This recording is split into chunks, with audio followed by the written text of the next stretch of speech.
Am I live? Is this bitch on? Hey everybody, am I live? Am I live? It is 9:47. I'm supposed to be here 8:45, but y'all know it is what it is. Let me try to get my camera. Try to get my camera here. My camera be janky. It be janky. It be janky. It be janky. My camera be janky, y'all. Let me try to. When I tell you it's janky, y'all should see it. Like it's crooked. The legs is broken. It's like on a tripod. It's janky. It's janky. It's janky. Anyway. Sorry, y'all. I apologize.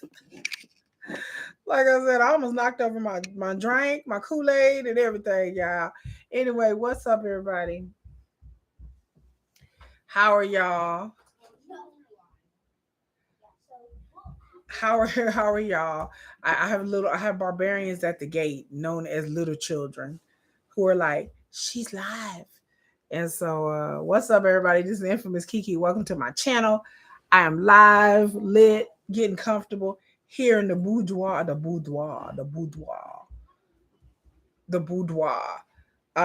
I am here for Love During Lockup or Love After Lockup, however you want to say it. Season 4, episode 30. These weird naming and season thing just messes me up. We're going to watch this show live.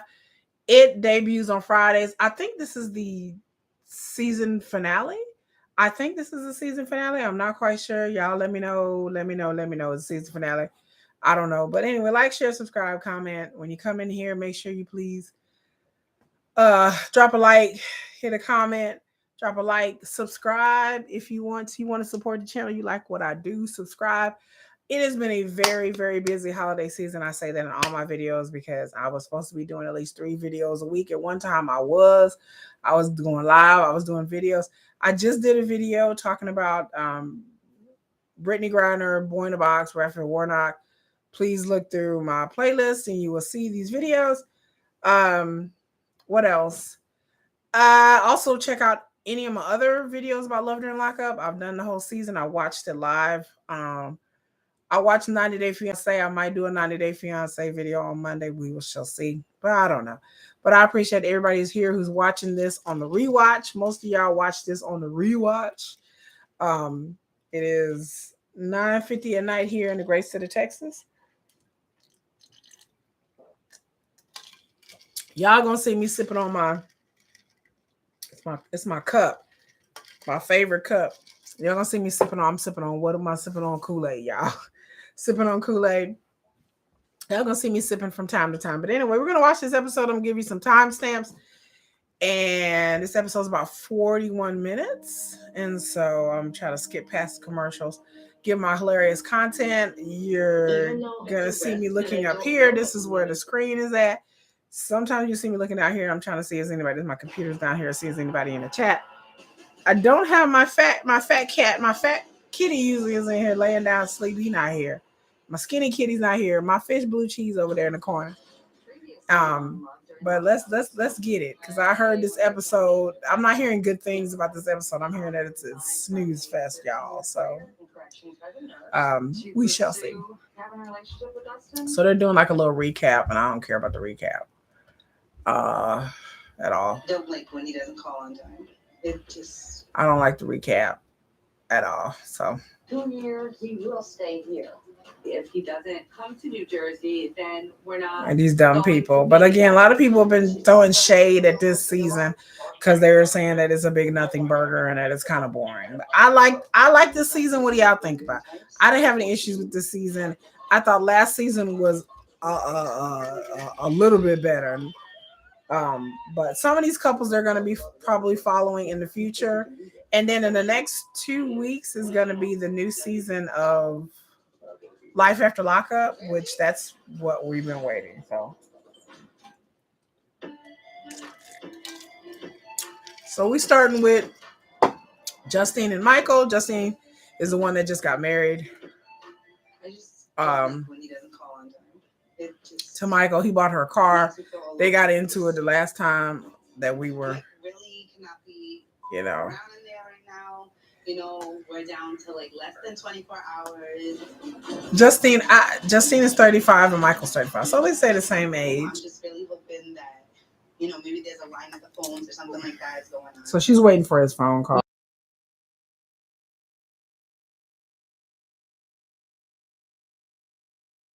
I should have trusted my husband. I'm trying to turn the volume up, y'all. Anyway, there we go. Dang, she almost killed somebody. She almost killed herself trying to answer the damn phone. Mike, what are you doing? I don't think I ever heard. She hurtled over the bed like motherfucking Wonder Woman and shit. Things like that. Like they need to put that in slow mo. Like when he called, she like hurtled over the bed. Girl. So he called and he said that he's frustrated and he's sorry for talking to like that and he just wants to go home. I'm sorry for... So at least he apologized. At least he was man enough. Good looking out, Mike. At least he was man enough to apologize for her. Any more time fighting. There's so much to look forward to, and I cannot wait for these 24 hours to go by. I can't wait for him to come home. And so she's waiting for him to come home. But at least he was man enough to apologize to her for the last time they got into it about the car. But then she apologized for snooping. I don't think she was really sleeping. She was just asking questions. Say that one more time on just word. Thank you. You know, honestly, I'm like looking forward to the kids' expressions when they see you. Like I cannot wait to see that. So I guess he's getting out soon. And them being here more like on a more permanent basis. So she's asking about the kids. So he says we have to figure somebody to talk to the baby mamas to figure out. As far as a custody agreement between Michael and his kid's mother, I have no clue what that is. Hopefully, there's no issue. Do you think like that me and the other girls are gonna just be able to just be cool and just, you know, be civil? I'm confused. She's talking about, you know, about the kids being able to drop them off when their father get out of jail and see them, and what the baby mamas are they're gonna accept it.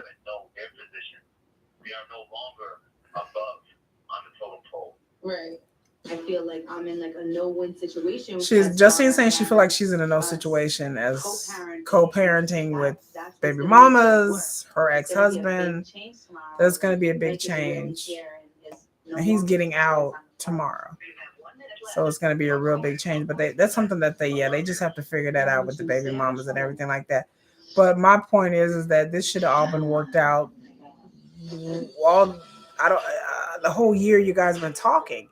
He knew he was going to get out, so all that should have been worked out. That's just dumb. I mean, to me, the kids, let me put it on pause. To me, the kids situation should be the first thing that you should work out. If you are talking to someone in prison or in another country or a long distance situation, and you're talking about getting married or did get married, and they're coming to your country or coming to live with you, and they have kids and you have kids, that's one of the first conversations you should have about when you come home, you know, out of prison. How was that? I mean, I know he's going to take time to get acclimated to being out, but this conversation about the kids should definitely be paramount because you don't want problems with the baby mamas. And I said, it depends on what kind of baby mama you got, but you don't want any problems with the baby mama and the kids. And, you know, that just turns into a big hot mess and drama. And then she has kids and she has an ex, and I'm not sure how much the ex is in the kid's life, but yeah, that's something that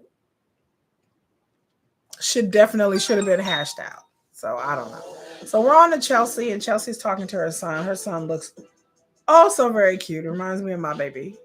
Her son reminds me a lot of my baby, except a little bit younger. My baby's almost 13, with the curly hair on top.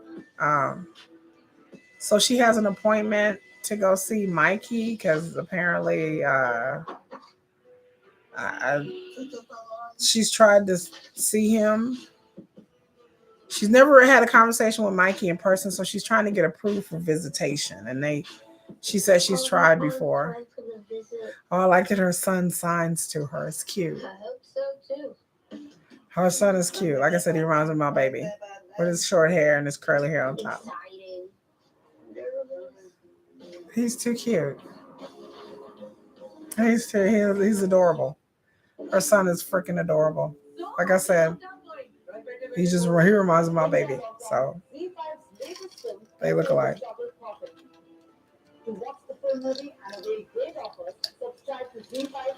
We're on a commercial right now. So Chelsea's she's having a meeting because she wants to get on the visitor list. I don't know why she can't. She's driving to Kentucky. She brought her son with her. She wants Mikey and Trevor to meet each other. Trevor never had a father figure, so now I want to make sure that everything's right and take one baby step at a time. That's what she's saying. If Trevor can't go in with me, one of my friends will have to watch him for me while I visit Mikey. Okay.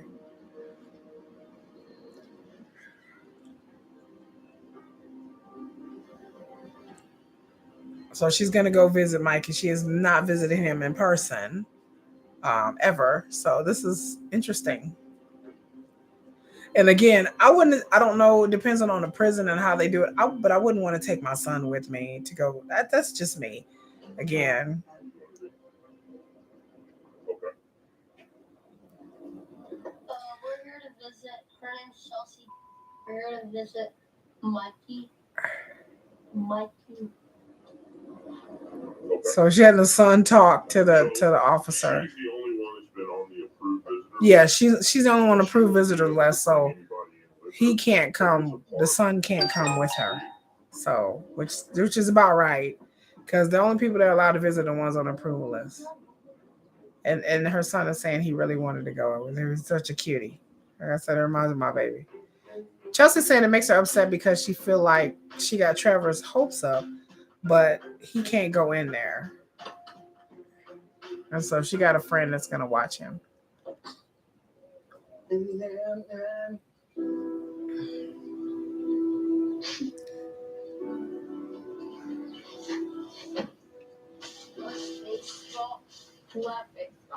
So yeah. Oh. He's a cutie. He's a cutie. Mikey did have a stroke. 2 strokes. I'm very worried about Mikey's health, and I want him to be okay. And again, I don't know when Mikey's getting out of prison though. Does anybody know when Mikey's getting out of prison? I know it just like I said with Justine and Michael. I know that Michael's fixing to get out of prison. She's with someone that she loves a lot. Oh, he's saying the son is saying I'm happy that she would, but he doesn't know if something's gonna go bad or something. I that breaks my heart. That gave me pause. Like that really got me choked up. He says, I'm glad that my mom is. He's so little, and he's like, I'm glad my mom is happy, but I don't know if something's gonna go bad or something's gonna go wrong.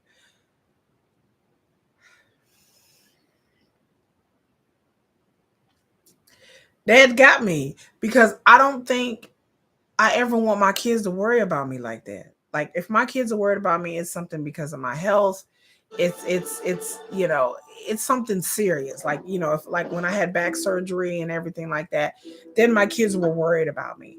But I don't ever want my kids to worry about me being in a relationship with somebody or that's something that's in the back of their mind. They're thinking, I don't want my mom to get hurt.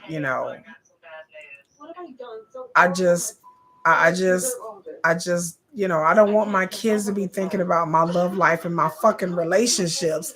I don't think that it's appropriate for a 10-year-old to be worried about. I just don't. Like, that's crazy. Like, why would you even want your kid? That shouldn't even be. A kid should be worried about going to school, getting an education, living their best life, being a child, doing child things.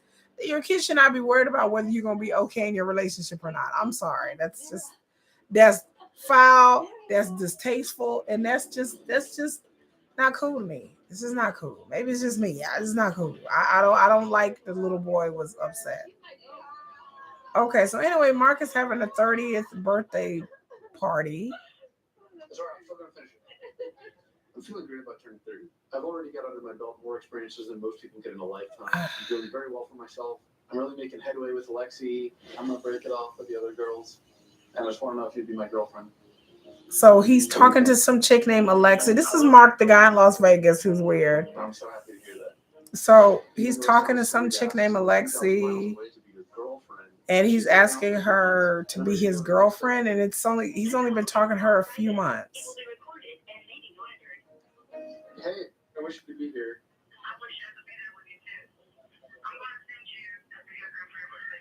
Oh, thanks so much. This is just so weird to me. Is it just me? Or this is weird. 5 months left.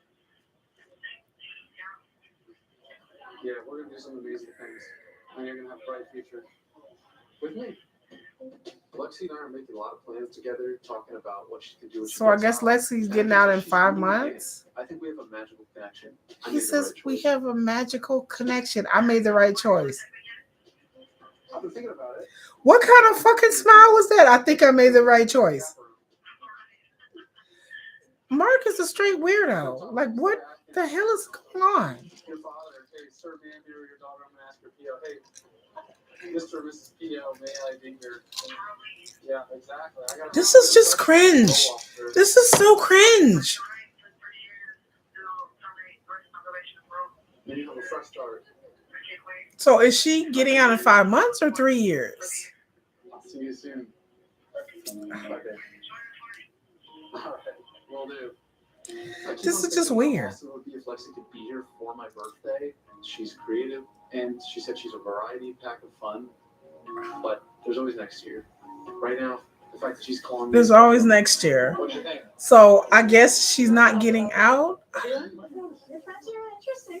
And I was chatting with her earlier. She's lovely. And she's so cute. She's this really nice girl. You should get together. Well, I don't know where you're going with this, but I can take things to the next level, Lexi. Okay. So you have this cute, really cute girl at the party that apparently likes I him. think Mark, to some degree, is caught up in the moment of this situationship. And I don't understand Mark. I can't get a read on him, and it's just weird. You know, the mom is saying that she's not holding her breath. Yes, the mom is telling him you make your life more complicated than it has to be romantically. Like it doesn't, you know. It's really frustrating that my mom keeps questioning my relationship with Alexis because I'm the one that makes this choice. And then he's in a relationship with Alexis. He been talking to her for like 3 months. I can't believe that her little boy is now 30.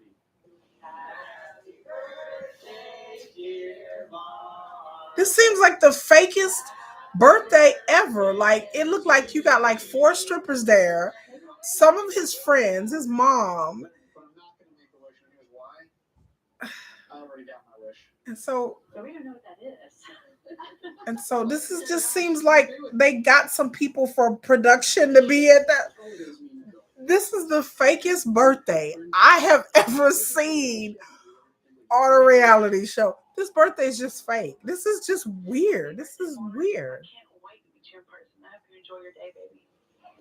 And then she, like, even Lexi's like, happy birthday boy. I can't wait to meet you in person. Like you can tell she's just faking. I wonder if he's sending Lexi money in prison because that was just so fake. I'm over Mark. The birthday party seemed fake. There was literally like 8 people there. I don't understand. Anyway, on to Melissa and Louie. And now we're with Melissa and her father. And turns out I'm not. You're not crazy? No. Shocks. How did it? Even the dad is like, "You not crazy?" Dad says, "Shocks the shit out of me." Like even the dad didn't know his daughter is thrown. He like, you sure you're not crazy? He looking at her like,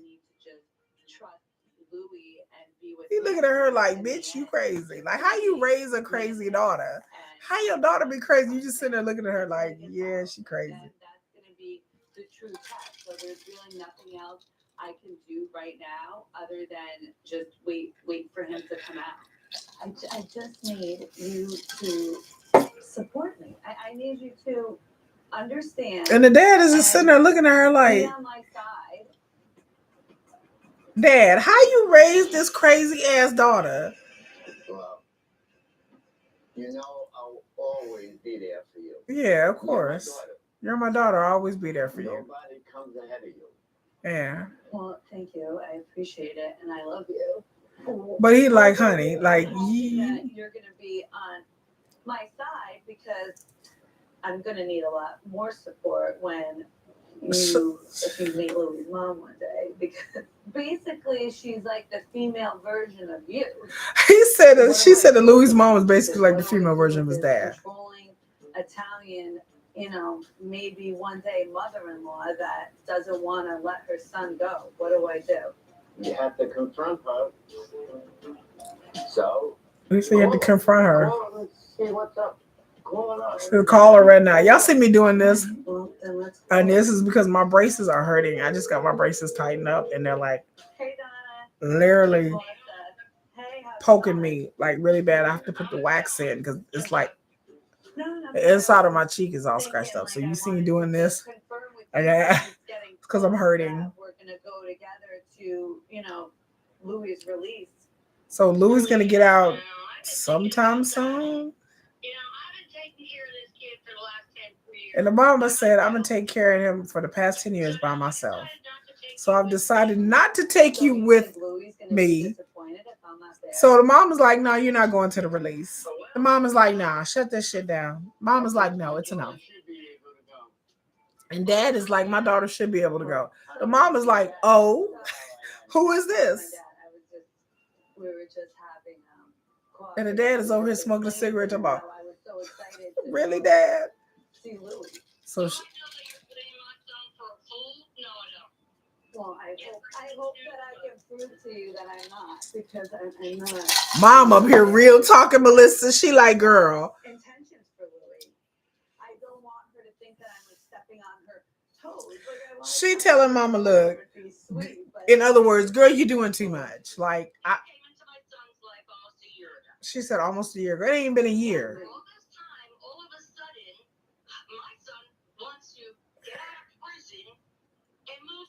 New Jersey. Uh-oh. Really? I lost 10 years of my son's life. Uh-oh. Mom is like, I done lost 10 years of my life, and now he's gonna take off and do God knows what. She's like, no. And so Melissa's saying, not intention to take his son, and the mom is like, well. Okay, well, I can respect that, but I hope that. Melissa real nervous. Donna just laid it down and was like, I didn't spend 10 years of my damn life with this kid. And Louie and Melissa handle it. That's it. Look, the mom, Donna's laughing. Donna's a boss bitch. Pick up Louie. I don't care if Donna's that can or not. If she doesn't want me there, yeah. I'll be there anyway. I don't know what to tell her. She talking about Melissa says she's gonna be there anyway. I will talk to you soon, Donna. Mommy's boy. I mean, that's got to be over with. If Louie thinks his mother's everything and Melissa's nothing, this thing. Yeah, the dad is saying that if he's a mama's boy, then it ain't gonna work. And it's not gonna work. But I mean, okay, let me pause. I understand both of what they're saying. I understand as a mother, okay, and as a mother who really loves her son, like I'm kind of like that mom. But I mean, I don't think my son's a mama's boy, but I'm protective of both of my children. I have a boy and a girl. But I can understand that if for the past 10 years while he's been in prison, she's been sending him money, she's been taking his phone calls, she's been writing him, she's been serving time with him. She's been doing what she had to do. And I'm sure Mama Donna then seeing women come and women go, and women that he talking to, they didn't fell off, or they said, oh, we're going to be together, and it not worked out. So, and then on top of that, Louie has a history of addiction issues.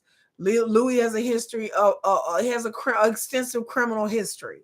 So she wants her son to get out of prison and be successful. She wants good things for it. She wants her son to be done with this shit, come home, get on his feet, then worry about, being with Melissa and all that other stuff, because she don't want Melissa to be the downfall or the catalyst for her son being put back in prison, or the catalyst for her son going back on drugs and substances and losing his way because he's having relationship issues. You're very vulnerable when you have a history of addiction, that anything could put somebody in a relapse and a tailspin. And relationships is one thing that they tell people who are in recovery that they should not be doing. They should not be in a relationship when they're getting out of prison, going into recovery and all that. That Louie needs to basically get his life together. And if Melissa wants to be there for him, that's fine. They can date. But Melissa wants this serious relationship where she wants Louie to get out and come live with her. And I understand where Melissa's coming from, because at the end of the day, yes, Louie is a grown-ass man. So he's going to sink or swim regardless of whether what happens between him and Melissa. He has to get out there on his own. And he's a grown-ass man, and he should be allowed to be with Melissa if that's what he really wants to do, and don't have to worry about him losing his mother in the process. Well, if I go live with Melissa and I with her, then my mama gonna stop talking to me. That's pressure that he doesn't need either.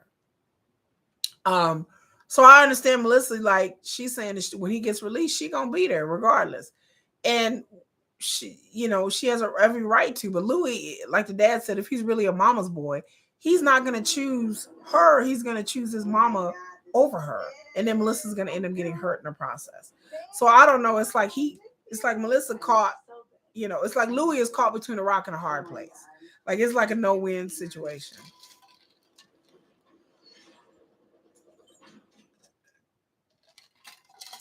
And in this situation, I don't feel bad for Donna, and I sure the fuck don't feel bad for obsessive, crazy ass Melissa. I feel bad for Louie.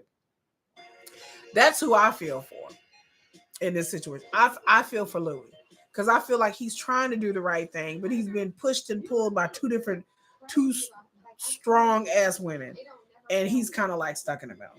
So now we're on to Ty. And Ty is out here in the rain at a graveyard.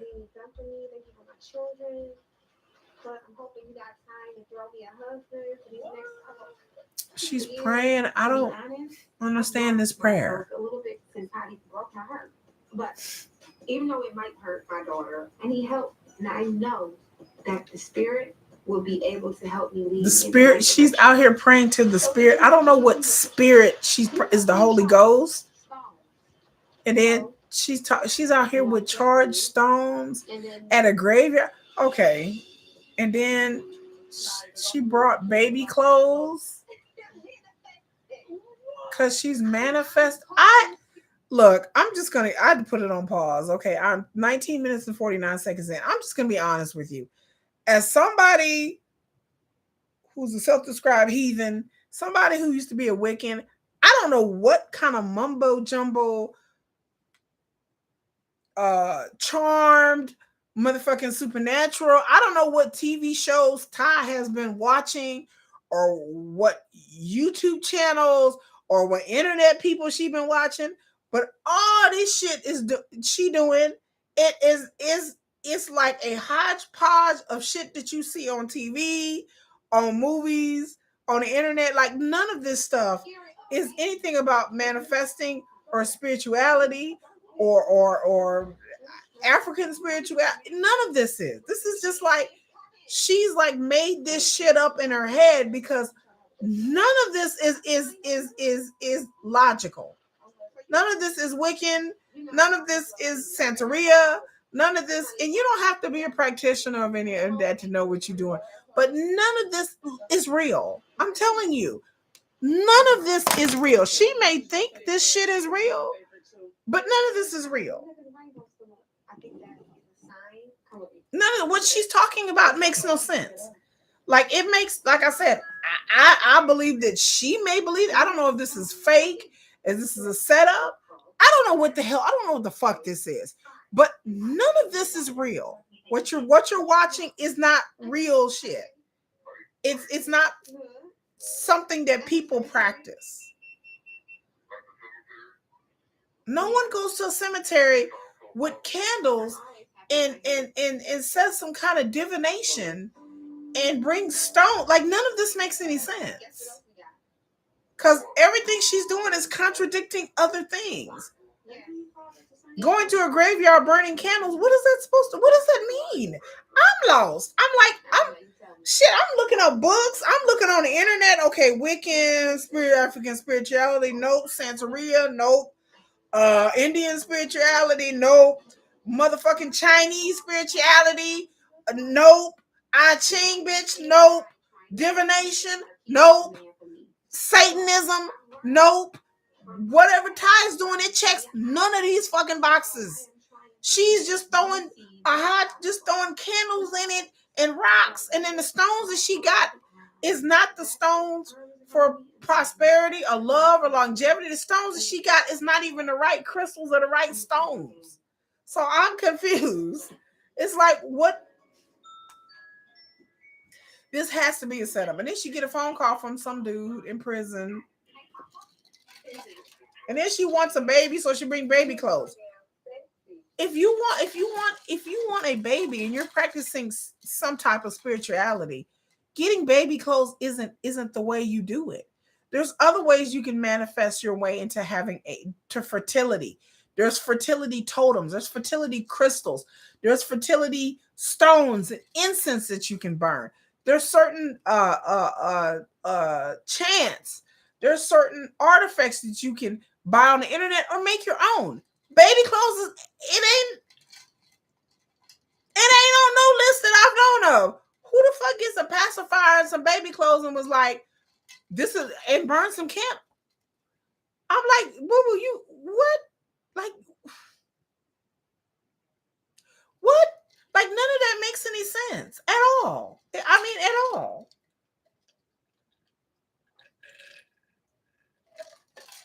And that's the shit you can easily Google and look up. Look up manifesting pregnancy.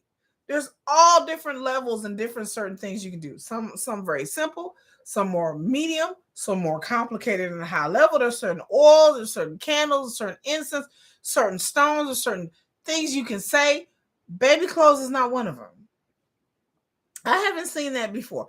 Like I said, the rocks that she had, and she talking about manifesting love, manifesting commitment, manifesting a baby. The rocks that she had, none of that. None of those rocks matched. There was no tiger eye. There was no stalactite. There was nothing. I was like, what stones is that? It's like some stones she got at Party City somewhere. I'm like, okay, that don't make. Then the candles she was burning, the colors of the candles are not the right color for manifesting a baby or none of. She just had some white candles like she just bought at Walmart. I'm like, those are not the right colors. Those are not the right type of candles. What are the candles made out of? You can go on Etsy and buy any kind of spiritual candle. Then she's talking about calling the spirits. What spirits? How are you going to call the spirits with no altar? How are you going to call the spirits with not putting something on the altar as a way of offering up something to the spirits? You have to put something on. You have to have an altar. You have to put something on your altar. Where is her altar? I'm confused. So nothing what Ty was doing was nothing. It was nothing. It was nothing. So I don't know if they got her to do this, but it's an insult to me who knows a little something about manifesting and spirituality and the earth arts and quote unquote being a heathen. I'm a heathen, whatever. Okay. But what she was doing was just a slap in the face to people who really practice at this shit or even dabble in it. I know people who dabble in it would watch this shit and be like, what the hell is she talking about? What is she doing? Because whatever she was talking about doing, none of that made any sense. Anyway, so we're getting down to Justine and Michael. Just back to Justine. So I just want to know what like your concerns are. So she has 2 sons and a daughter. It's gonna be like kind of weird at first. It's only been us 4. At this point, it's like everything is. So she has 2 sons and a daughter. About anything. You know, I know a version of him, and that's the jail version. I have no clue what he's like as a free man. So, everything right now has me full of anxiety. I do have to say something about Justine. She sounds like she got some damn sense because she understands that she knows the jail version of him. She don't know him when he out of jail, and she's talking to her kids. Because Kylie's gonna be going off to college in a couple months, and her daughter's gonna be going off to college. To do more girl stuff. And she's telling her daughter that she wants to do more girl stuff. Her daughter's so cute. What the heck? What? Like, I just don't want you to like forget about me. I could say right now I don't like her daughter is so we cute. just had this routine for like all these years. So like bringing someone new. So into it the just daughter is feeling saying, like which is it's gonna be valid, a that little they've had the bit same more routine change all in these my years. So to bring somebody in, they have to share their mother, and so they kind of like, we gotta share you. Sharing isn't always a bad thing. And so the kids are not used to sharing their mother. They're used to having access to their mother all the time, having her time and attention.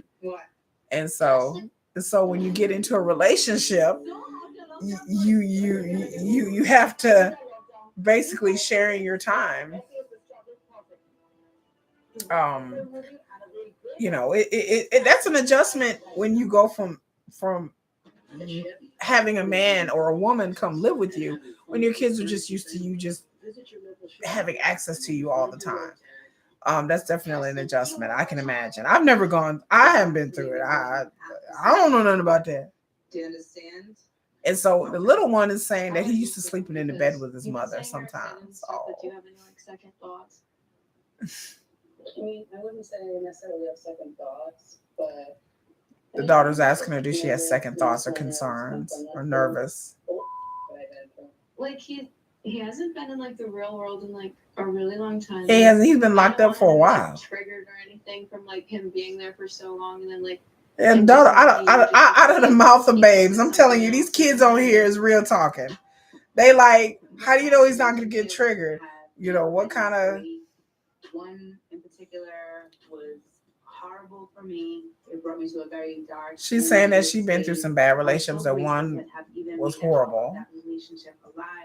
And so she said she was grateful that she made it out of alive. So usually that means there's some sort of kind of abuse, a domestic situation. Yeah. I'm ready. I'm tired of waiting. So she's saying that she's been through. But I just have to say, okay, I'm 25 minutes and 36 seconds in. I have to just say, ladies, relationship trauma is a real thing, ladies. It is a very serious thing. It is a very real thing. Don't let your family, friends, society, music, TV, your church, your kids, your mama, your uncle, your cousin, your dog, whatever, tell you to take emotional traumas lightly. If she was in a relationship where she's saying out her own mouth that she barely got out of a relationship with her life, I would think that, I don't know if she has, but I think that the most thing for her and her children, if her children witnessed any of this, I don't know which relationship, I don't know if he was just some dude she was with, or maybe he's one of the fathers of her children, but it's not cute, it's not cool, it's not something you just wake up and get over. Relationship trauma, you should go and get that shit fixed. You should go and get your life together and figure out, what's happening in your life and getting over that relationship trauma. Like I said, it's very traumatic for kids to be witnessing that. If kids witness some of the things that went on in her relationship, even some of the things, that's something that you should be going and getting therapy for. Family therapy.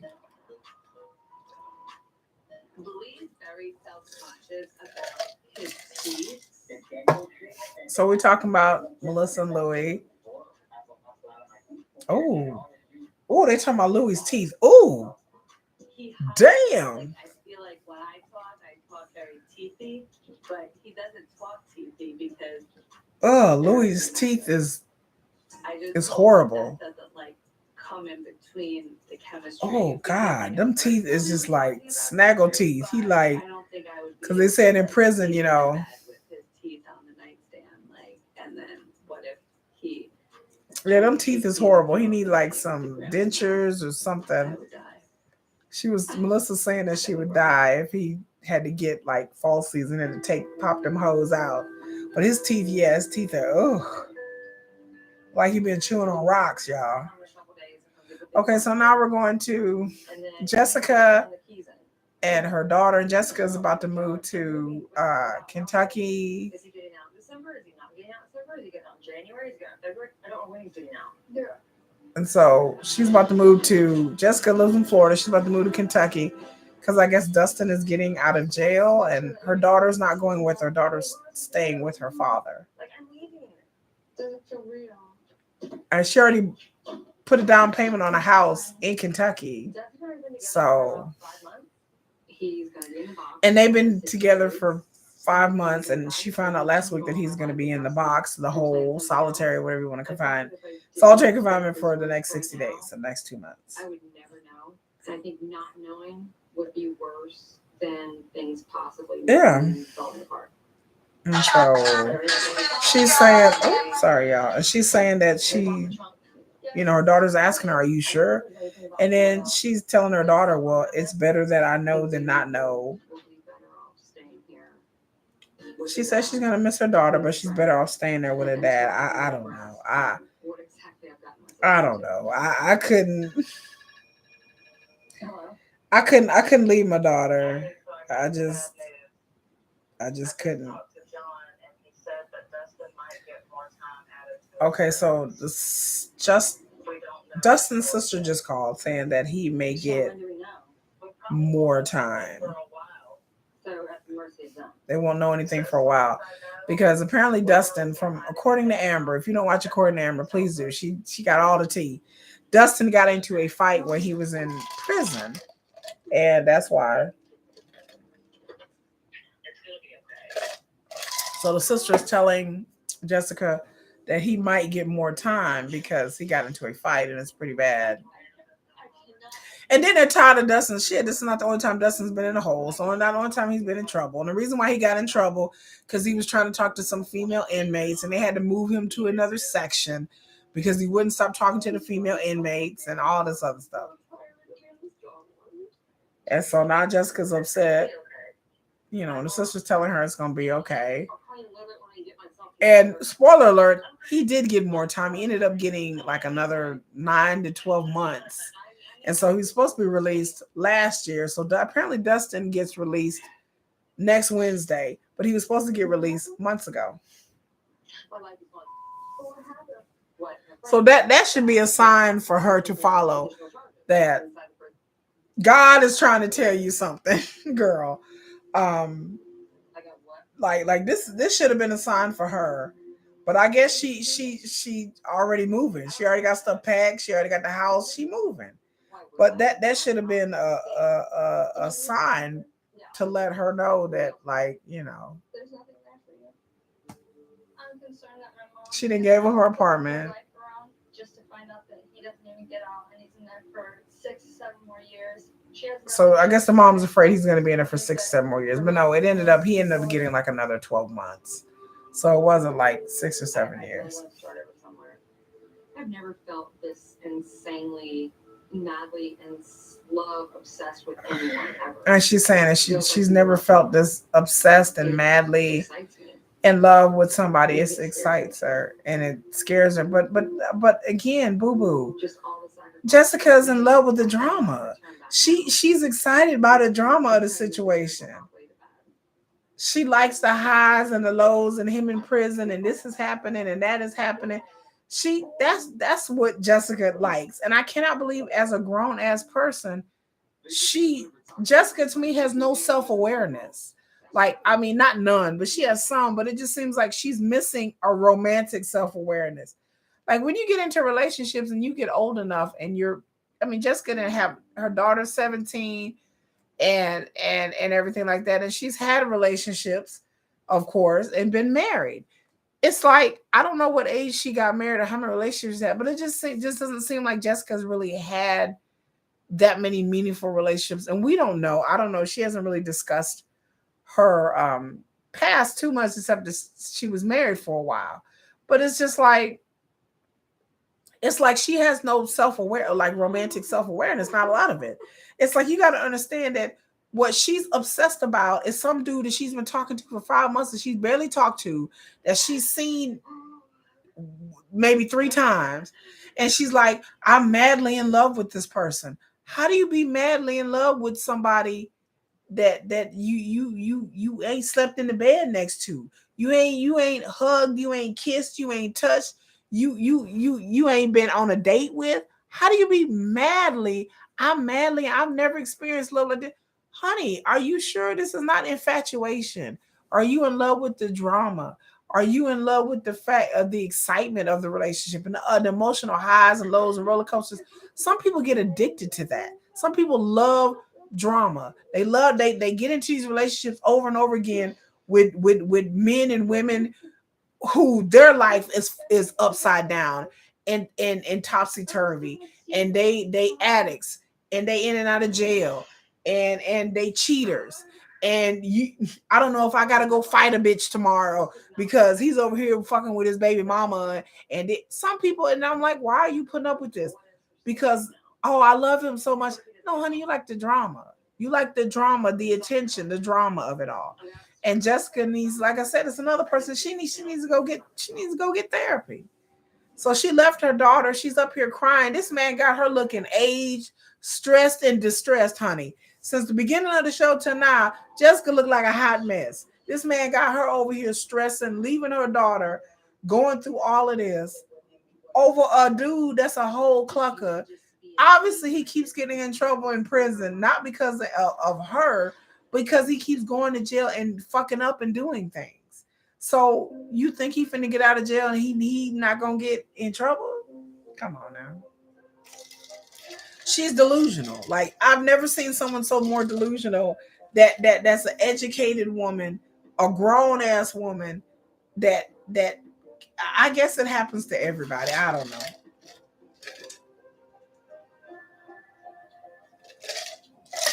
So Chelsea went and see Mike. You know, they don't let a lot of cameras in there. So she got to see him. She says she's overwhelmed right now. The first time I saw Mikey, it was love at first sight.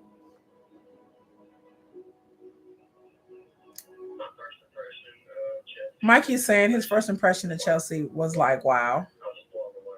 He says blown away to her personality, the way she carried herself. Did he feel like he found the one for him? I don't know. Like I said, I don't get no read on Mikey and Chelsea. I know things about Chelsea that's been reported online, and it's a hot mess. I think Chelsea, she's another one that need to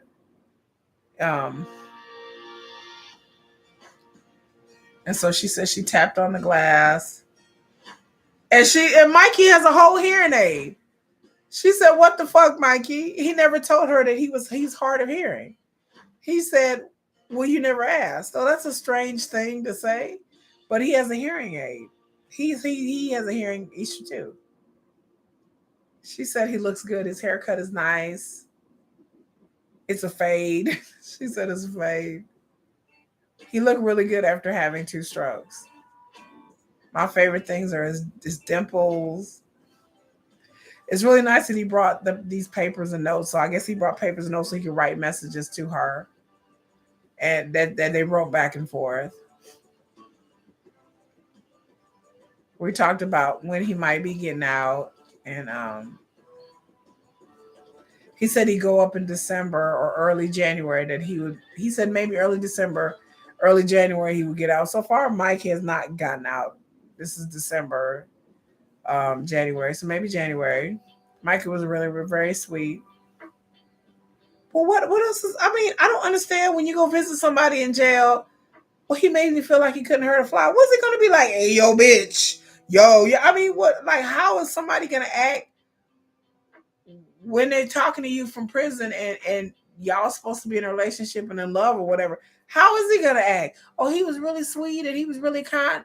Well, it'd be really weird if you go visit a dude in prison and he's like, fuck you, bitch. You know, like, I don't give a fuck. Like, what attitude were you expecting him to have, Chelsea? That doesn't make no sense. Of course he's going to be nice. Of course he's going to be sweet. Of course he's going to be kind. He's in jail. He's happy that he got a visitor. How was your time with him?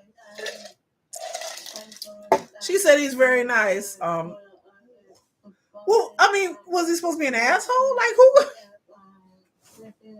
gonna have somebody visit you in jail and you gonna be a dickhead to him? You gonna be a bitch to him? I'm just going, hey, you come visit me in jail. And I'm just gonna be like, whatever, bitch. Well, he was really sweet and nice. Yeah, well, duh. I mean, I'm like, that's kind of how I go. So Chelsea's out here talking to her son, telling her son how I go.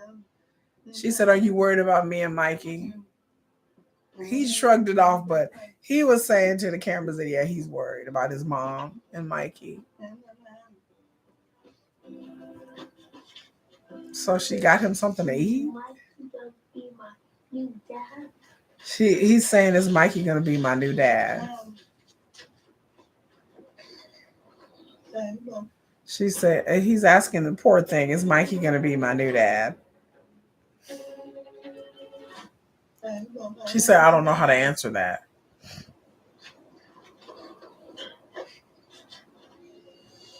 At least she kept it real with her son, saying she didn't know how to answer that. Like we just had to see. Like this just takes time. So back to Justine. Yeah. Are you excited? So back to Justine and Michael. I guess Michael's getting out today. Well, good morning to you too. In just a short amount of time, I'm gonna be standing in front of the jail, waiting for. So she got to go pick him up from jail. The last time I was with Mike was our wedding day. 1, 2. I told you I was coming for you. I'm so anxious. I'm so nervous. So she's nervous and anxious because she got to go pick up Mike from jail.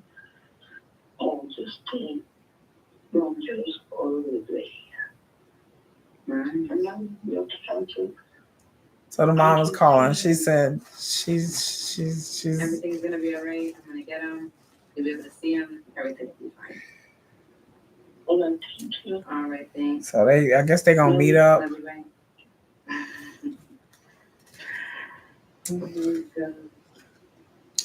Mike's been in prison for just about 6 years now. Mike's been in prison for 6 years. Date in the distance that I didn't like to think about, but now it's finally here. So finally the day is here. I don't know what Justine be wearing. Like I don't understand. At 35, do we still have to dress like a hooker? I'm like, I ain't trying to throw no shade, but I'm just like, that's a choice. She dressed like a stripper all the time. But Justine's not a stripper. She's educated. She got a good job. I'm like, girl, why we had to dress like she 22 years old? I'm not saying you got to dress old and frumpy. God knows I'm not saying that. But I'm just like, the outfit she wears is just like, that's a choice. I mean, I don't know. Like, the way she dresses just like. Mike drives a very exotic super car. His cousin was holding his car for him. So Mike's cousin was holding his car. He drives like some kind of BMW. Very nice. It's a 6-figure car with the doors that go all the way up. And so she's picking him up in his car. His cousin was holding for him. And again, I don't understand, like, Justine.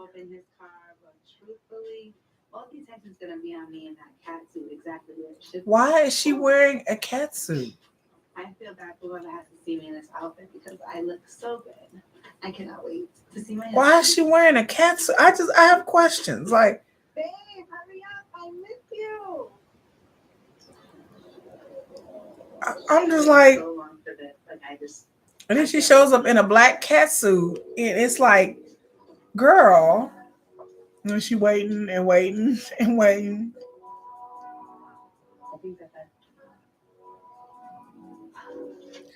And I'm just like, girl, the cat suit is not that flattering. Like, it's a little. I think I could see her.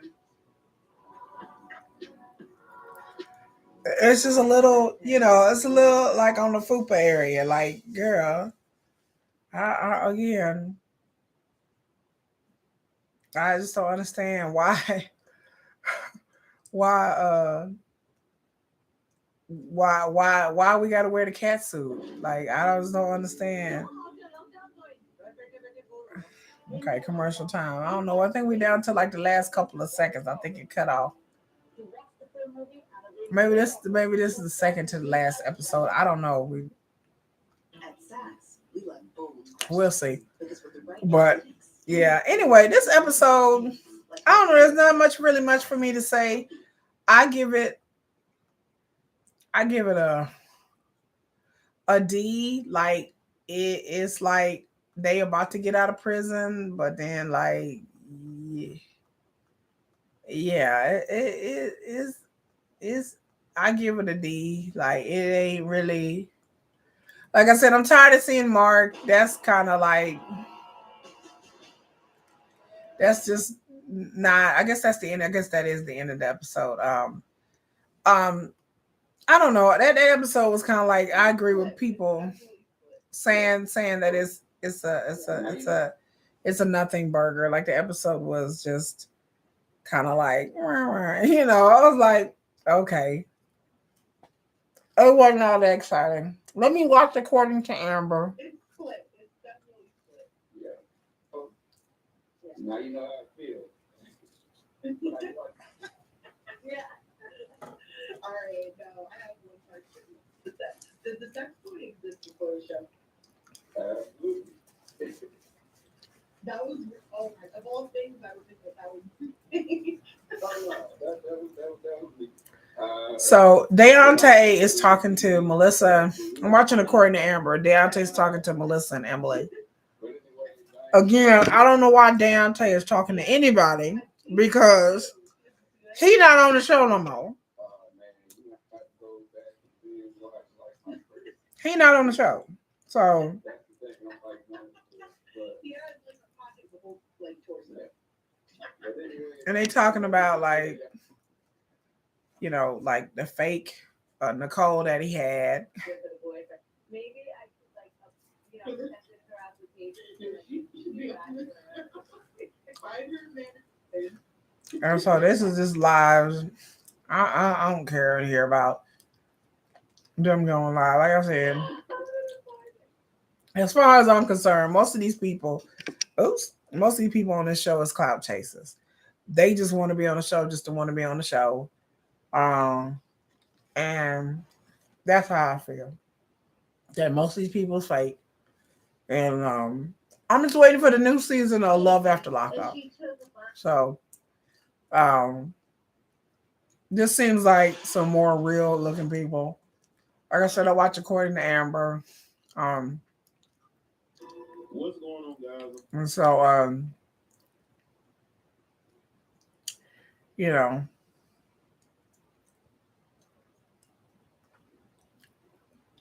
I don't have anything else to say. This episode, yeah. I'm looking and trying to see if there's any other updates. I'm sorry, y'all. I'm looking trying to see if there's anything else in here that I missed. But I don't see anything that I missed. Nope. Anyway, I'd like to say have a happy birthday, happy belated birthday again to my good friend, Jill. Jill, man, I like to say happy birthday to you. Happy birthday to you, my friend, my brother. They got me kind of started on this journey or had me pick it back up and continue. Like I say, happy birthday. And this episode was just okay. Like I said, I think next week is going to be the season finale or whatever. And it's like I said, it was nothing. It was just all right. It's just all right. So, what do y'all think? Y'all tell me what y'all think. I don't have any other more comment. Like, share, subscribe. Hit definitely smash that like. And until next week, y'all, I'm gonna try, like I said, I'm gonna try to do some more videos. Try to do a video about Willow Wednesday. I know I'm like I'm late on the Wednesday show, but I love it. And anything else we got? You know, I'm gonna try to see what's on and popping, what's going on. Try to do more reviews and try to stuff if I have the time. Um, I spent this whole week trying to catch up on work. I'm really trying to catch up on work, y'all. My real work, my accounting job, and then also I have orders. So you know, um, like, share, subscribe, comment. Like I said, share. I am definitely will be back on Monday. And we're I don't know what, just you know, sometimes I'll see topics and things. I just, you know, I just feel like talking and speaking on certain things. So we'll see how that go. You know, you may see an impromptu video from me, or you may see something a bit more planned. Um, Either way, you know, if I watch something, I see something, then I'm gonna let you guys know. But y'all definitely stay tuned. Like I said, I'm trying to get up to 700 subscribers. I think that's my short-term goal. I want to get up to 1,000 because that means my channel will get monetized 1,000 by March. But I don't know if I'm gonna make it there. It seems like my subs have just kind of stalled lately, but that's kind of my fault for not putting out more content. So, but anyway, y'all have a good night. Like I said, until next week. This episode, I'm sorry, y'all. It's just kind of like my whole face is like, it was kind of anyway. That's about it, y'all. Thank y'all for watching. I appreciate y'all being here. Oh, Dustin is here. Wait a minute. Hold up. Dustin is here, everybody. Hey, Dustin, what is up? It's okay. Yeah, I decided to go live tonight. I couldn't go live last night because I was too busy working. I was working last night trying to get these orders out because you know, like, we got 15 more days of Christmas. So, you know, I got my Etsy shops and everything. So I was doing my best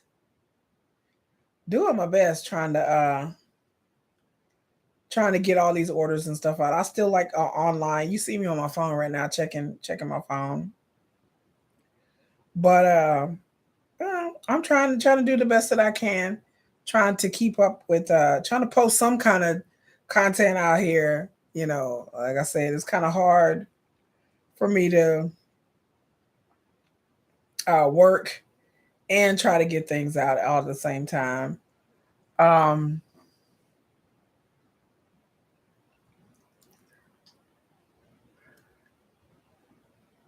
Oh Lord, my Disney account. Anyway, I promise to try to do more.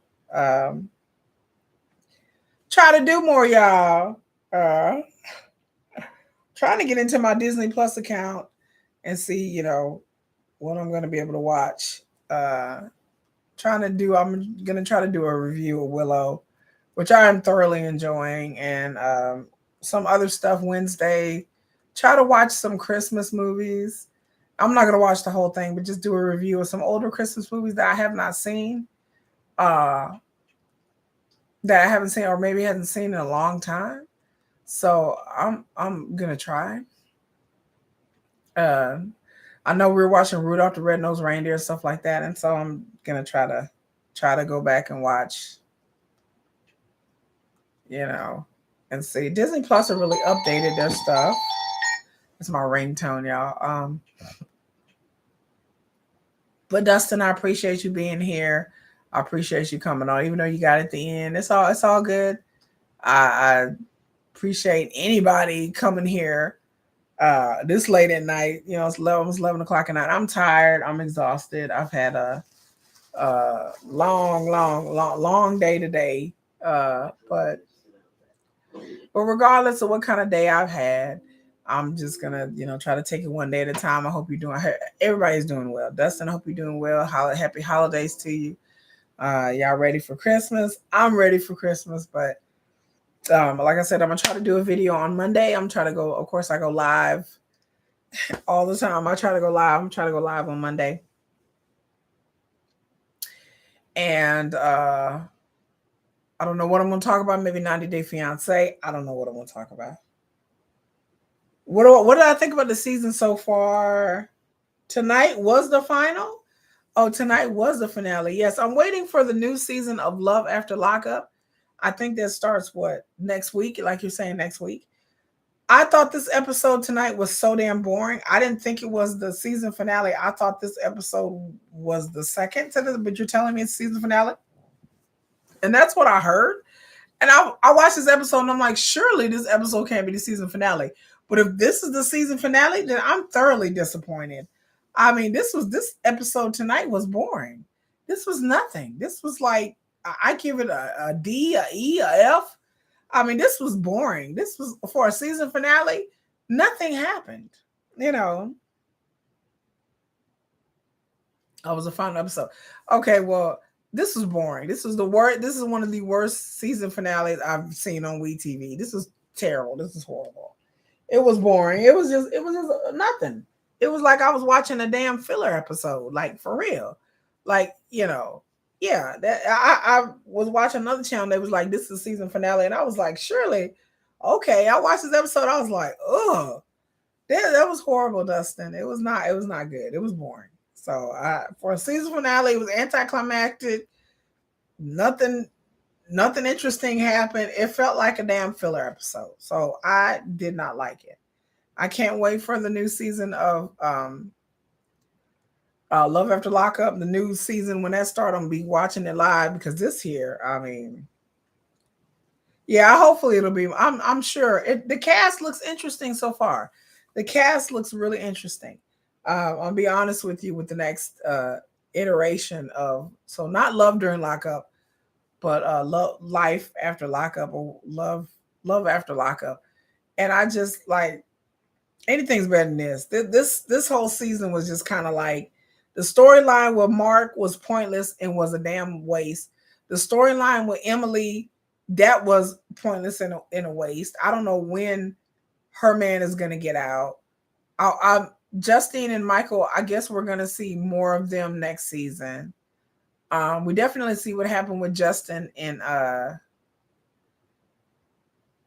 not Justin, with Dustin and Jessica. But he's getting out on Wednesday, so maybe they'll be in the season after. I don't know, but yeah, this is boring. This is boring. I mean, this, like I said, this is one of the worst season finales I think I've ever seen. Like, this episode was so boring. Like it was like, I can't believe that they stretched this out this long. It really should have ended a couple of episodes ago, because really they didn't really have enough for like what, 8 or 9 episodes. It just wasn't enough there for me. It's enough for me. It wasn't enough there, so I didn't like it. This is season finale. Then this is so boring. I mean, somebody should have ended a month ago. Yeah, this is like they were like stretching things out because they just needed content and episodes. It's like they just kept stretching things out and making more shit up, and shit that went on too many episodes. I was like, we still talking about this? It's like, I kind of felt like when I watched 90 Day Fiancé, like they just keep stretching out things like over multiple episodes that should be resolved in just one. I'll be like, we still talking about this? We still on this? Like, nothing exciting is happening with some of those couples on 90 Day. It's like they just keep talking about the same thing for like 3-4 episodes, and the thing that they're talking about ain't even that interesting. So yeah, I'm like, it's a no for me, you know. Dustin says, I'm so sick. A 90 Day Fiancé happily ever after. Sick of all the couples. I want to see Big Kev shaking for next season. I want them to do something about 90 Day Fiancé happily ever. I don't mind. I like Kimberly and Usman. I don't want to see Angela and Michael. I'm tired of them. I don't want to see Big Ed. I'm tired of Big Ed. I don't want to see Shida and Bilal. I'm tired of them. I'm tired. Will they have a baby? Won't they have a baby? Will they have a baby? Won't they have a baby? No, I want a baby. No, I do want a baby. Like, I'm tired. Okay, this is going on every episode. They keep talking about them want to have a baby. Okay, either you do or you don't. But I'm tired of hearing about it. 6-7 episodes later, we're still talking about it. what? I'm like, can we just move on? You know, Yara, whatever, she either need to stay with Jovi or go back to her country, whatever. I don't care. I'm tired of hearing them argue and debate about it for the past 4 episodes. Andre or whatever, okay, they finna have another baby. I don't care about them anyway. The only couples I like, Jenny and Summit, like, yeah, they should continue them if Summit decides to go to America, maybe. But if Jenny and Summit are just gonna stay in India and fight with his family, I'm tired. That's enough. Okay, then they need to go and get off the show because I'm tired of it. You know. And yeah, I'm tired of hearing about the baby. I'm tired of hearing like, oh, I want a baby, you don't. I want to. Okay, Bilal. Okay, all right, Shada. Good. Y'all break up. If she want a baby, he don't. Just break up and move on. Y'all, they're not getting along any damn way. They're arguing any damn way. So it's like you want to bring a baby into a situation where y'all not even getting along. Apparently, I'm tired of hearing about it. I'm tired of hearing about the baby. I'm tired of hearing them fight and. It's like, okay, just I know some of this stuff is fabricated for the show and they kind of make things up and push the issue a little bit. But I just like, I'm tired of hearing about it. Like all these storylines, it's just kind of like, man, you know, like I said, Kim and Usman need to get their own show or whatever because they're the only ones that's interesting. I just fast forward past all the other couples because I'm just tired of hearing it. So yeah, 90 Day Fiance, Happily Ever After, they need to, I need all new couples. All new couples. I don't know who's still together, who's not still together. I don't know, but they need to figure out something because this, you know, this stretching this out and you know, fabricating conflict because they just making up conflict. I'm done. Like I'm just like, okay, this is done. I'm tired of fake fabricated conflict. You know, it just seems just set up like to me. So yeah, I just ready to just move on with my life. So yeah, I'm tired of that. But you know, you taking a shower? I guess I'm taking a shower in the chair. Are you taking a shower in your wheelchair? My husband used to have to do that when my husband was in a wheelchair. We had to like have a shower seat in the shower, and then I remember I used to have to transfer him over. Those were memories, you know. Tough times, but your girl made it. I made it. I made it. Something like that. But yeah, I'm getting tired of reality shows. Hopefully things will work out a little bit better um with these new seasons that are coming up because I need something to talk about and this, you know, this is not it. You know, like I said, Love During Lockup, yeah, you know, it gives me at least something to hold on to, but I need some more shows to watch. I miss House of the Dragon. I miss Lord of the Rings. Like I miss actually watching multiple shows throughout the week. Like I said, maybe in January, once January come and they start debuting some new shows, maybe I'll be able to watch it with you guys. But as it stands right now, there's nothing really that I'm that excited enough to watch multiple episodes with you. I know on Tuesday the Gudetama show is coming up. We love Gudetama. I don't know if anybody in the United States really watches Gudetama, but I thought about watching it live, but I'm thinking, well, there probably ain't enough people that's gonna want to sit up here and watch Gudetama. Me and my kids love I love K dramas. I love Japan anime and everything like that. But I'm just like, I don't know if there's enough interest on my channel for me to sit up here and watch Gudetama, an excellent adventure. Because it's kind of like for kids, you know, Gudetama is for kids. But I mean, it's such a big pop culture thing in Japan.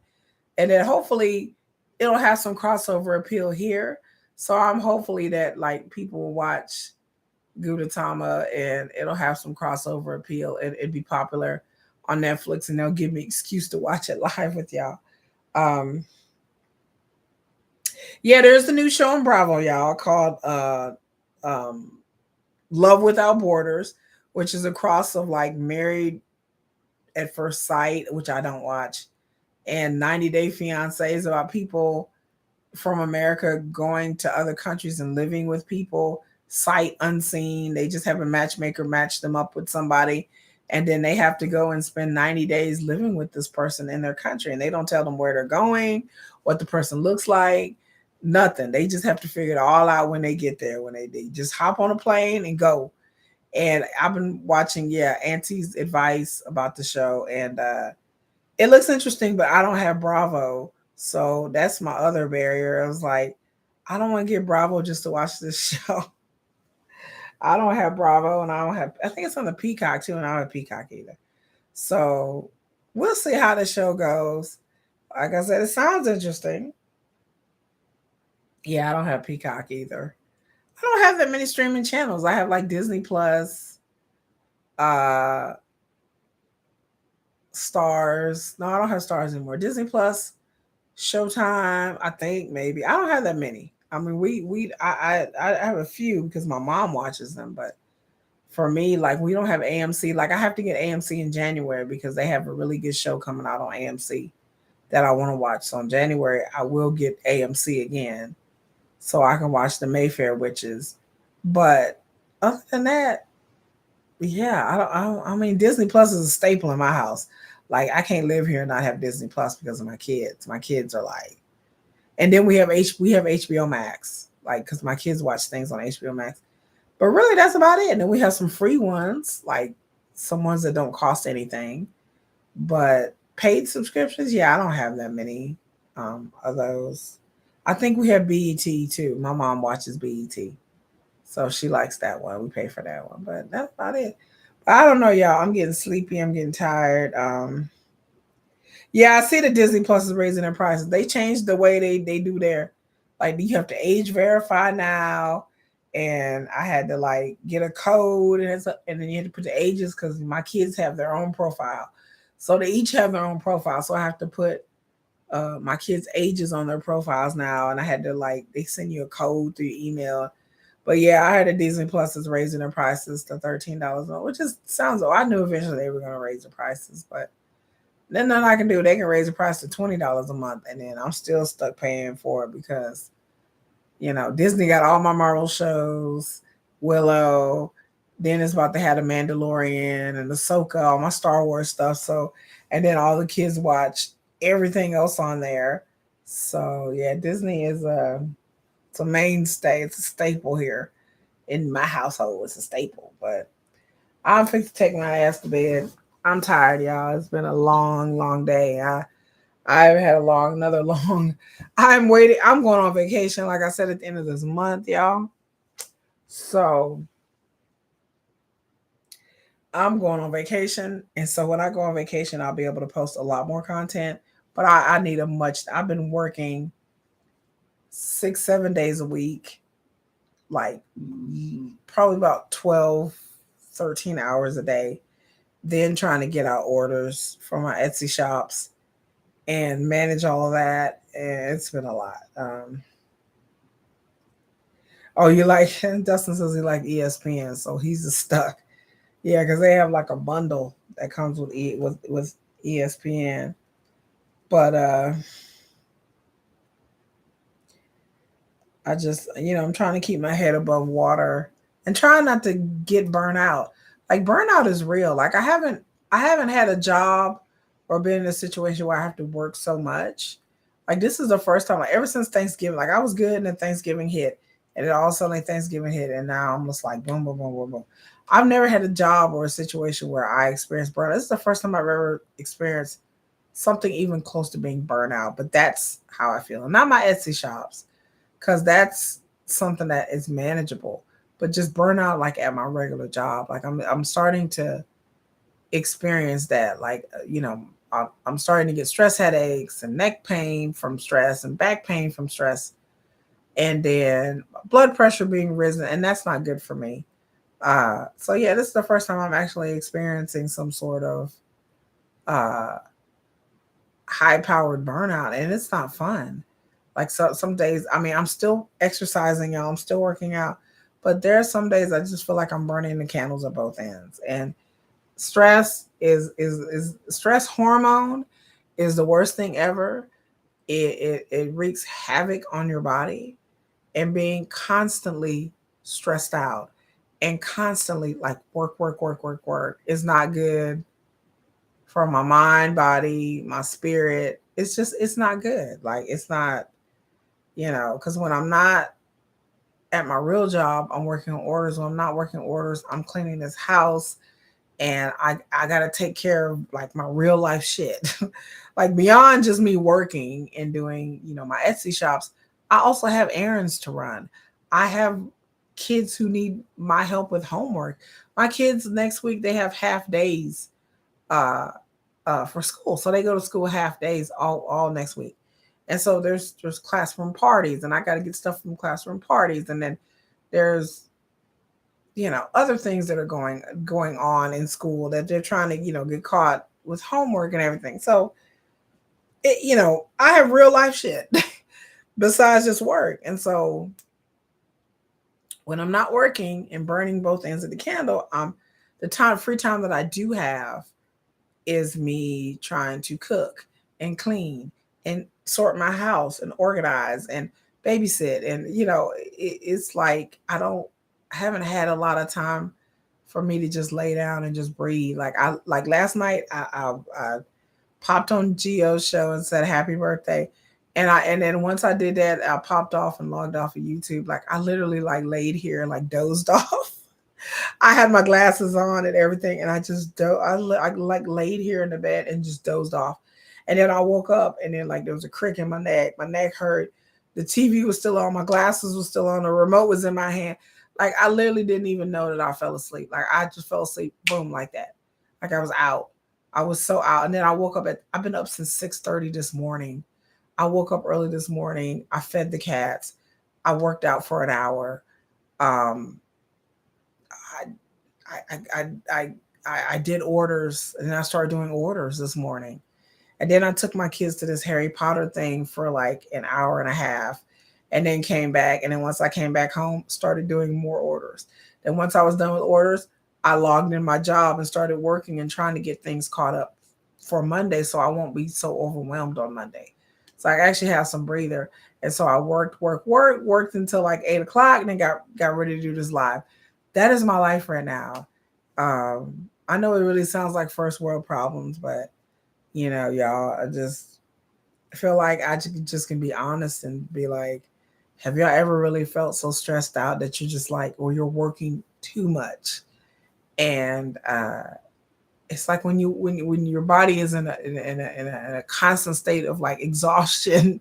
That's kind of how I feel. So I'm taking some vacation time, y'all. Hopefully I can spend one day that I'll just sleep. I'll just sleep all damn day. I just want a day where I'll just curl up in the bed and just be like, that's what I want to do. There's 5 people in here. Make sure y'all smash the like. I don't know where y'all came from. I don't know what happened. Dustin says, hopefully in the regular New Year I can get back to my hopefully. I'm you see me about to knock over my camera. Hopefully, yes, in the new year I will get back to my just a regular schedule, to where my life, my orders will die down. But my busiest times of the year is like October, November, December, and January. Those 4 months are and then March and April. Those are my busiest times of the year. April is really busy for me. Like Easter, March, I would say March and April. Found like Easter and St. Patrick's Day. I don't know why. I don't know what it is about St. Patrick's Day, but and in Easter, I sell a lot of Easter candles and chalk and stuff like that. But yeah, hopefully, y'all, I hope my life goes back to some semblance of normalcy, where I have time enough to do more videos and stop and smell the roses. Because like I told people, being in a constant state of flux of stress is not good. It's not good for nobody. It's not healthy. It's not healthy for nobody, especially me. And so when things do happen, you just kind of feel like, I said, I got a flat tire. last week. And so I felt so defeated. I was just like, what now, Lord? What else can I deal with? I got a flat tire after spending $1,000 to get my car fixed. Then I got a flat tire, and I was just like, you know what? I just can't.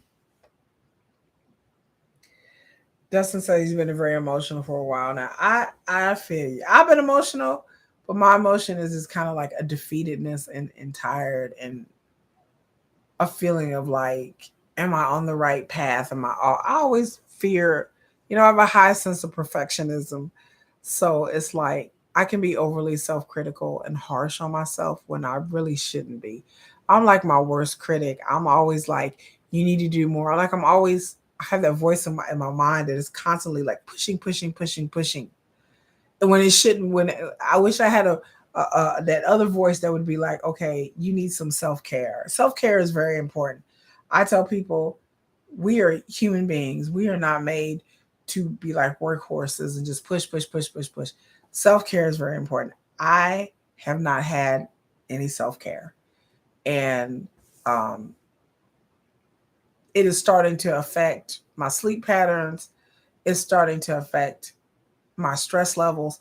And I just really need to get to a situation where I just have one day where it's just about self-care. It's about pampering myself. It's about doing something for myself. It doesn't have to be expensive. It doesn't have to be elaborate, but I think everybody needs some level of self-care. When you have kids to take care of and family and obligations and work and you're working 10, 12 hours a day and being an accountant, this is the end of the year. So everybody's trying to get everything in at the end of the year at the same damn time, where I'm working 12, 14 hours a day, where I'm so exhausted that like my legs hurt, even though I don't work on my feet, I work an office job, but it's just like I can feel the tension in my neck. I can feel the tension in my jaw. I can feel the tension in my body, my back. I can feel the tension in my legs, my hamstrings. And it's like, even when I exercise and work out, it makes me feel my body feel looser for about a couple of hours. But then, once I start going back to work, my body just kind of clenches up again. So, yeah, self-care, people. Self-care is tantamount to your emotional, mental, your health, your well-being as a human being. Is to have some time to just sit back and smell the roses, sit back and maybe be pampered, sit back and just sleep all day and relax all day. Because I'm definitely a type A personality, and it's hard for me because I'm so like, I'm a driven person. And so people have a hard time keeping up with me because they're like, you're always doing something. You're always going, how do you have the energy? I have lots of energy, believe it or not. Now, my body may fail me because I'm old. And number two, I have had 3 back surgeries. So I may be hurting and hobbling, but my level of energy has never stopped. Yeah, I mean, I'm always like, I'm ready to go, go, go, go, go. But sometimes I have to slow down and not be such type A, because I am very uh kind of obsessive compulsive, kind of a perfectionist. Well, I know I'm not kind of, I am. And I just have to take time, force myself to take time to take care of myself and not neglect my health, because uh that's what's been going on. I just That's what's been going on. I don't want to weaken my immunity. That'll cause me to get sick. That will cause even more complications and problems. Um, I don't want to have stress headaches. I don't want to have uh, a feeling of overwhelmed. That's not fun, you know. I just want to be able to take things with stride and be able to handle situations and handle problems as they come, and not feel like I'm gonna have a meltdown because something happens, something throws a wrench in my already busy, crazy life. I got a leak in my fucking ceiling in my kitchen downstairs. Like I got a leak in the kitchen, my kitchen ceiling. So there's a leak in my it links to my bathroom. So there's a leak in my pipes in the bathroom. And I gotta have a plumber come take a look at it. I don't. It's a whole convoluted thing, but that just added to my stress levels as well. That wasn't good. So I don't know. So Dustin, I'm sorry that you've been very emotional. Whatever you're going through, hang in there, my friend. I just feel like sometimes we just have to hang in there together. If y'all watch my videos, subscribe to my channel, y'all know I try to share my ups and downs and let y'all know I'm a real person. Like I'm just a real person. I'm a working mom. I'm a business owner. I'm a real person. I don't try to get on here and pretend to be put on airs and be something that I'm not. And then there's some days where I'm more chatty and I want to share than others. But like how my state of mind and how I'm feeling and not feeling, and I think that's part of it. I think that's kind of like the catharsis of YouTube. I think some of us use it as a way to reach out to people and let people know they're not alone. Like if you're feeling overwhelmed, the holidays makes everybody feel either depressed, lonely, overwhelmed, sad. Uh, I'm ready for the holidays to be over, to be honest with you. And holidays is a tricky time. People start feeling some type of way during the holidays. It can trigger a lot of emotional trauma and emotional instability for people.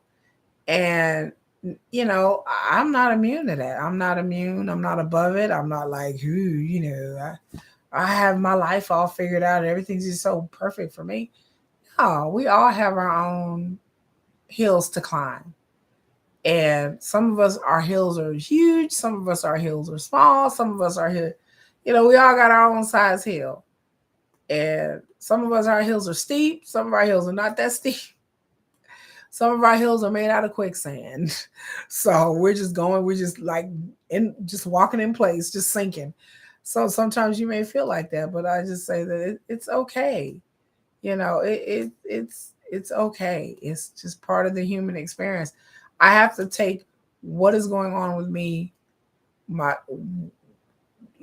how my mind has switched into this type A go go go go go mode, when sometimes it's not necessary, and I have to learn from that. I have to learn as to why that my mind. I have to learn from it and change my mindset and figure out why do my mind feels like once I get started on something, then I want to start something else. I want to start something else. Next thing I look up, it's 3 o'clock in the morning. I've only had like an hour of sleep. So I have to figure out, what is the reason behind that? My level of, being driven is cool, but sometimes you can drive yourself off a damn cliff. But I just have to learn. I tell my kids all the time, everything is a learning experience. You may be successful. You may fail. You may do things that you regret. You may do things that you're proud of. But everything, especially your failures, is a lesson. And you're like, what you have to analyze it and be like, what's going on? Why am I doing this? What happened? And then be like, well, maybe I can handle this differently. Maybe I could do this differently. That's the part of being a well-rounded human being, is to take adversity and grow from it and change from it. And that's what I try to do all the time in my life. And I may fail because I'm human and things may not go my way a lot of the time. But damn it, I'm going to make sure, I learn from things and then try to put in a plan next time. I'm like, well, I don't want this to happen next time. So maybe I should do this and this and this and this. So that's just life. That's just what you have to do. And so, it's not easy. Of course, it's not easy. It's hard. Life is hard, and life is really hard for some. Some people have it really, really, really hard. My problems are not really that complicated. It's just, me over here fighting against myself all the time about, me need to develop that voice that's going to tell me you ain't got to do those 10 orders tonight. You could really start them tomorrow. And then take that and stick with it and don't feel bad about it. Cause I'll start feeling guilty. Like I should have did more. I should have did, that's how my brain, and then I have to get out of that mindset of guilting myself and and then feeling like if I don't do all of the things, then I'm not a successful person. If I don't do all these 100 things today and all these things on my list, then somehow I've failed or I've upset the balance in the force, or, or sometimes I'm just going to make myself feel bad by dwelling on it. I just have to not dwell on things. even worse than before because I lost my aunt this past. Yeah, you were telling me about your aunt and being emotional. Just hang in there, Dustin. We got, like I said, I lost my aunt during the summer. It is something that still, lingers. It always lingers. Losing somebody is never easy, and during the holidays, it is even worse because you start thinking about all the people that you lost and the people that are not there, and you wish they were there. But Dustin, that we are all we're gonna get through this together. We are all fighting our own battles, and some of our battles are the same, and some of our battles are different. But it doesn't matter as long as you have support, as long as you're able to freely talk or express, then I feel like I'm okay. When I hold things in and I don't have anyone to talk to, and I just feel so overwhelmed. I don't have no one to talk to, or there's nobody available. People are at work, people are busy. I can't get a hold, and here I am just sitting, suffering in silence in my room. That's never good. It's always good to get it out, whether it be strangers on YouTube or uh, people, your best friends, your family members. Just, as long as you have someone that's gonna listen and hear you out and you're gonna listen to them, and then y'all can both be like, "Hey, we're going through the same shit." That's comforting for me. For me, it's very comforting, and I try to encourage people. I always try to encourage people because, at the end of the day, we're all human beings, and we all deserve understanding and kindness for the most part. I mean, there are people out there who are truly horrible, horrible, horrible people. They've hurt people and did horrible things. I'm not talking about that. I'm talking about the average, just regular, smegular person. And, you know, it's just a big, wide world out there, and the world can be cruel sometimes, and life can just throw a bunch of curveballs and bullshit at us that we're just like, what in the hell? How am I going to get through this now? What am I going to do about that now? And you just have to keep on trying. You just have to keep going and just keep on trying. So that's the best advice I can give you. I just have to keep trying, and don't let other people tell you how to live your life. Don't let other people disrupt your life, disrupt your peace. Don't let other people bring chaos into your life if you can help it. And treat yourself the way you treat other people. There are a bunch of people out there that treat other people with reverence and kindness and politeness, but then when it comes to themselves, they talk very harshly about themselves, and they feel like they're unworthy, and they don't feel good, but they treat other people good, and they're polite and kind to other people.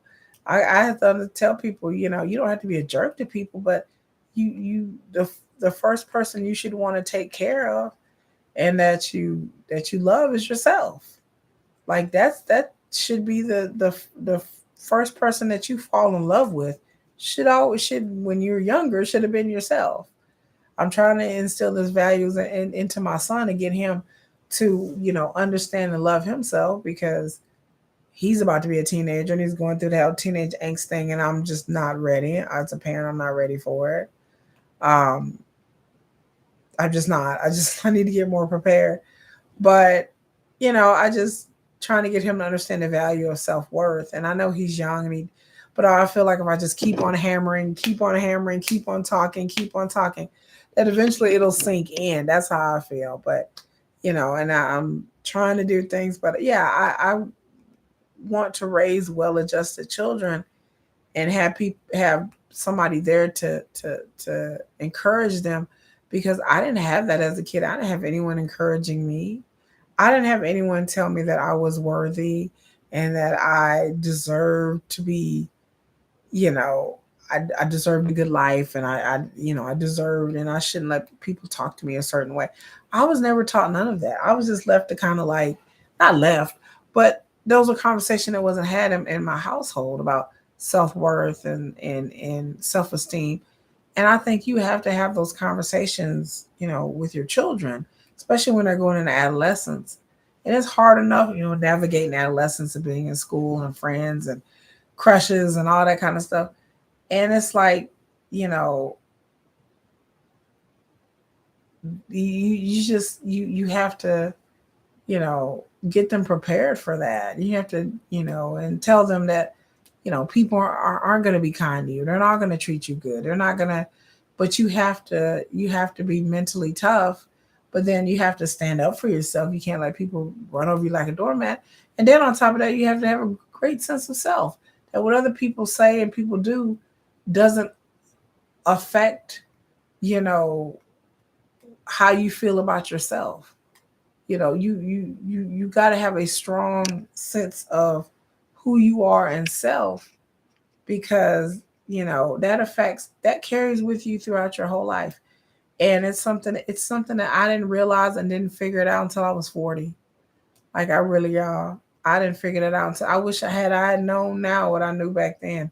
I think I would have made some definitely different life choices. I know I would have. But when I was younger, I was looking for validation in all the wrong places. I was looking for camaraderie and love and somebody to like me, and that's something that I still struggle with, um, as an adult. Like, on some level, as people, whether we're young or not, male or female, at some level, we still have a need to be validated by our peers or coworkers or family members or social group. Like, there's just something in the human mind, the human psyche, that needs other people and wants to be liked. Like, it's something that's evolutionary in us. It's something that we've learned as a way of socialization and being able to, um, navigate being in this society.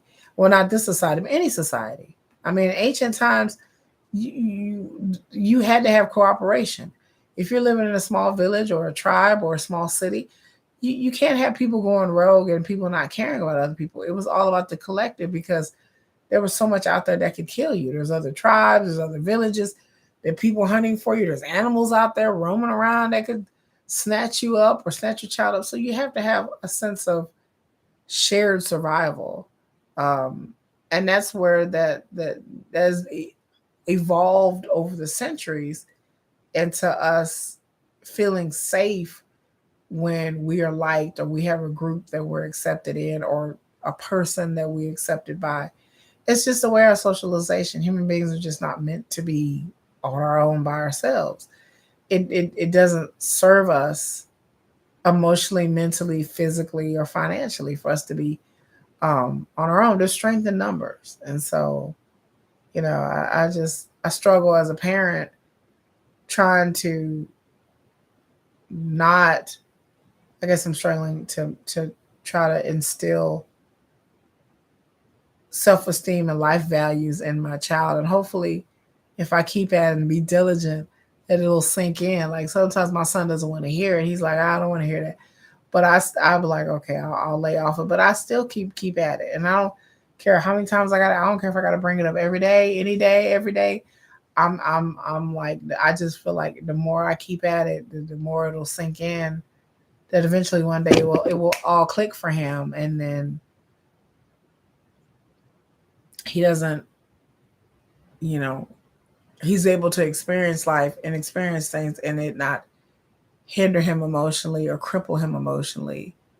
That's I want my children to be well adjusted and happy, and to be mentally tough enough that when things do happen that are out of their control or disappointing to them, or they fail, that they won't crumble, that they'll be strong enough and tough enough mentally to be like, okay, this happened to me, this is a setback, I can just move on and not let it define who I am, or make me feel like I'm less than because one thing happened. I just, I'm trying to reinforce that. But anyway, I digress. We didn't got way off topic. Sorry, y'all. Y'all know a girl got off. That's Dustin's fault. I blame Dustin because I was all ready to go, but Dustin came in here and he was real talking and he was starting to talk about stuff and he was starting to chat with me. And y'all know a bitch like to chat. I love the chitty chitty chat chat. So it's Dustin's fault. I'm just playing Dustin. I always agree our talks and me going off on a tangent and me that maybe somebody will hear me. Like I said, I don't have an inflated ego or my self sense of importance, but I just hopefully that somebody will listen to what I'm saying and it'll resonate with them and they be like, you know what, that girl Kiki, she right. Like, yeah, she speaking some truth. Like I said, I have wisdom. I've lived a lot. I'm almost 50 years old. I have lots of wisdom that I want to share, and I've always wanted to help people, especially young folks, because again, I was a girl that was put out in this world with no guidance in that way when it came to relationships or self-esteem or self-worth or what to do, what not to do, what or don't take that kind of treatment. I was, at the mercy of other people and let other people lead me to hanging out with them and being in a gang and all that stuff. I let people influence me way too much at an early age. I was in a cult, like because I was looking for love and acceptance somewhere when really it should have been in me. I should have loved and accepted myself and been like, to hell with these other people. Either you like me, you love, either you like me or you don't. Either you want to be my friend or you don't. But I'm not gonna cry and be upset because you don't. And I don't care about your opinion about me or what you think about me because your opinion has no bearing on my life at the end of the day. And that's the attitude that I have now as I'm getting older. Because when you get older, you just don't give a damn no more.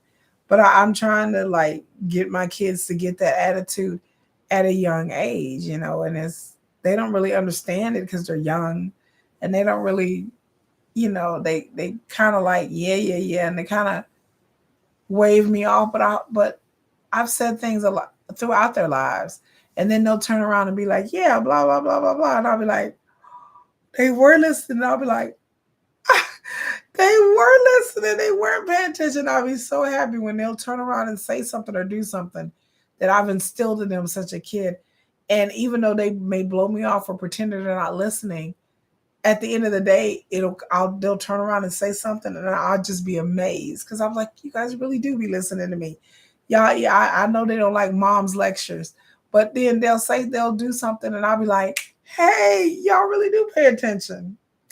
They really do listen. Like my daughter, I'm just gonna give this example, and I'm finna go to bed. My daughter was in school, and then they were talking about what holidays are in December. So of course, all the kids said Christmas, and then none of the kids couldn't think anything. My daughter raised her hand, and my daughter says, "I know holidays in December besides Christmas." They said, "What is it?"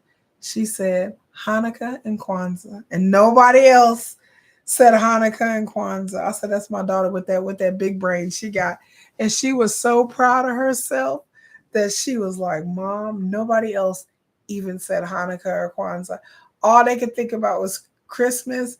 Christmas is in December.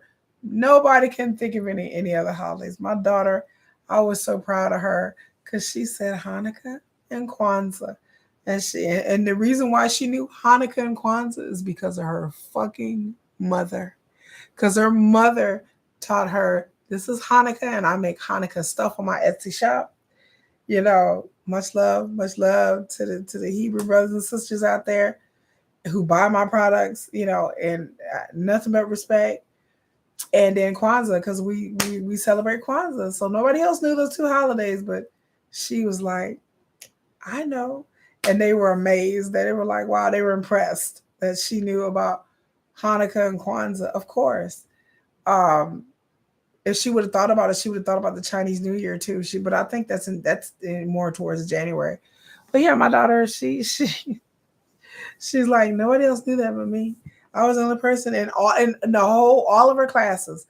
They had kindergarten through fifth graders, and nobody in the assembly, nobody knew it except for my daughter raised her hand. She's like, I'm the only one that knew it, and I was so proud of her because I'm like, you guys do pay attention. Y'all do listen. Y'all do hear me say things and know things. And like I said, sometimes I think they don't be listening. I'll be like, why am I even stressing this? Why am I even preaching to them? And then I'm like, they just don't, they're going to do whatever they want to do anyway. Just ignore me.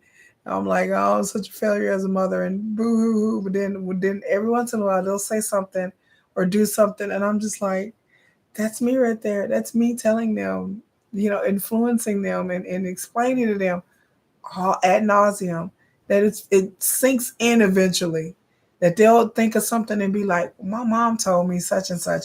And they have told their teachers, well, my mom told me, blah, blah, blah. And they're like amazed, um, but they're amazed that Emma knew, so much about other traditions and other holidays. Like, of course she does. She has me as a mother. I know a lot. I tell them I try to know a lot of things about other cultures, places, people, things.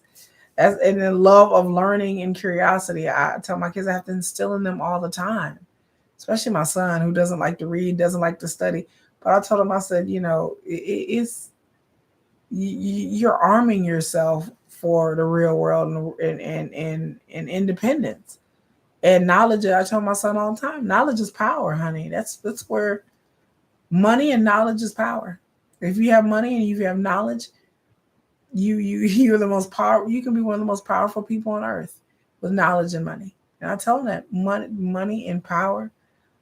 I said, money and power go hand in hand, and so does knowing things. Education, not just a formal education, but just knowing things. Being able to step in a room with a bunch of people that you don't know and a bunch of cultures, maybe you're around a culture that nobody else knows and they're terrified, and you not being intimidated and be like, oh yeah, I'm comfortable around those people.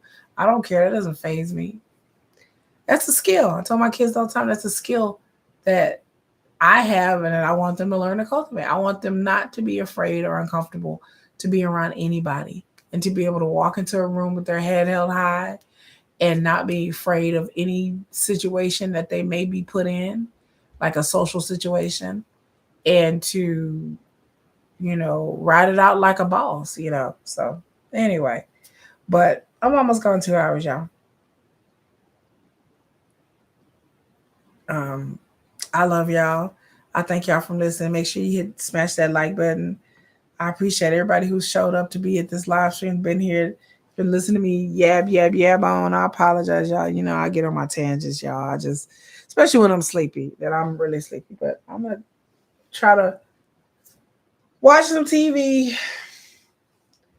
I'm done with work, so I'm just gonna try to watch some TV and relax. And I'm in my PJs, so I'm really ready to relax. And then y'all, I appreciate it, y'all. Y'all have a good night. And until my next live, hopefully by Monday. Bye.